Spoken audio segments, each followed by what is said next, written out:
Gracias, presidente. Boa noite xa a todos e a todas. Teño malas novas para comezar para o Partido Popular. Hai escasos minutos no Congreso dos Deputados e Deputadas aprobouse a toma en consideración da proposición de lei que por fin fará frente ás violacións e censuras das súas mordazas.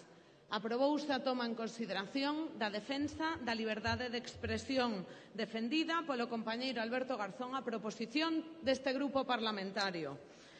Señorías do Partido Popular, erran no tempo, erran nas formas e erran na dirección. Dende xullo do ano 2015, lembremos con José Antonio Sánchez o Frente de Radiotelevisión Española e o Partido Popular no Goberno, o Consello de Informativos de Radiotelevisión Española comeza a emitir informes bimestrais ou trimestrais de malas prácticas sistematizadas na corporación.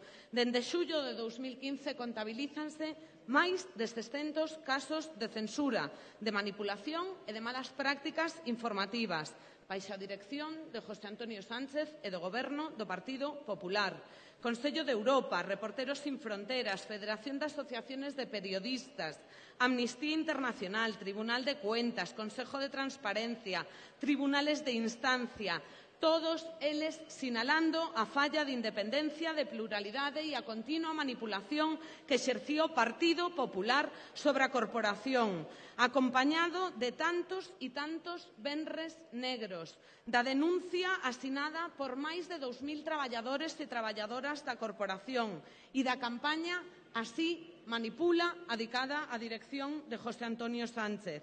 Este é o val de quen hoxe pretende falar de liberdade de expresión, de liberdade nos medios públicos e que, ademais, pretenden facelo no marco da Lei Mordaza, a dun bloque monárquico e reaccionario que blinda a corrupción da xefatura de Estado, que intervén o Poder Xudicial para garantir as mordazas, que ataca dereitos humanos e inventan problemas de seguridade de orden público e de delincuencia, cando en realidade o que fan é agochar o que si crearon eles, un problema de seguridade das condicións materiais da clase traballadora. Erran, repito, na forma e erran na dirección. Omiten que o único que daría sentido a esta moción sería comezala dicindo que se trata de reprobar a dirección de José Antonio Sánchez e dicindo que se trata de reprobar o goberno de Mariano Rajoy, porque ao fin e ao cabo é o que di esta moción. Diríxese ao seu mandato e diríxase a quen vostedes colocaron na dirección de Radiotelevisión Española, orgulloso de aparecer nos papeles de Bárcenas e orgullosos vostedes de pasar das mordazas ás ameazas. O que vostedes impugnan nesta moción é precisamente esta dirección que era a súa, pero parece que por algunha razón se lles olvidou incluir na moción que se estaban impugnando a si mesmos. Nese caso, quizáis tería razón, pero miren, o que precisa a Radiotelevisión Española non é que vostedes digan o que é transparencia, non é que vostedes digan o que é independencia ou o que é o goberno. O que precisan os traballadores e as traballadoras e o que pretende e o que precisa o ente público é que garantamos as súas competencias e os seus recursos en base sempre a criterios periodísticos e profesionais, nunca políticos e nunca partidistas. Falan de facer cumplir máis os marcos legislativos, pero esquecen todos os que vulneraron vostedes. A Lei 17/2006 de Radio e Televisión de titularidade estatal, o desenvolvemento do mandato marco para a Corporación Radio e Televisión Española e como cada día vulneraban a Lei Xeral de Comunicacións Audiovisuais. Eses deixáronos fora porque son os que cada día vulneran e pretenden que por enriba lles compremos a burla. Esta é a súa herdanza, amordazar e manipular. Erran na dirección, lles dicía, pero erran tamén no traballo. Traballemos para un bo goberno, para cambiar a xestión de recursos económicos e laborales, para recuperar o persoal nas áreas técnicas. Traballemos na actualización do mandato marco, que faga que teñamos unha corporación de servicio público que dé futuro, que dé viabilidade e que permita competir no actual mercado audiovisual.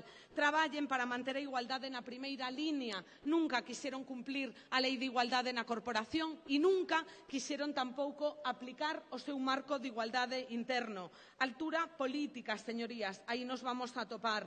derogación da lei Mordaza para a recuperación da liberdade de expresión tamén nos nosos medios de comunicación, derogación das sucesivas reformas laborais para que os traballadores e traballadoras de Radiotelevisión Española poidan negociar un convenio colectivo sin os seus dereitos secuestrados.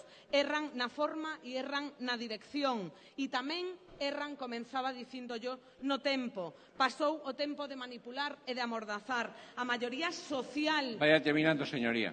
Vou rematando, presidente. A maioría social traballa cara a un tempo que respecta a pluralidade, que respecta a independencia e que respecta a transparencia e a veracidade no dereito á información. Chegan mal e chegan tarde, porque as súas mordazas, señorías do Partido Popular, xa pasaron.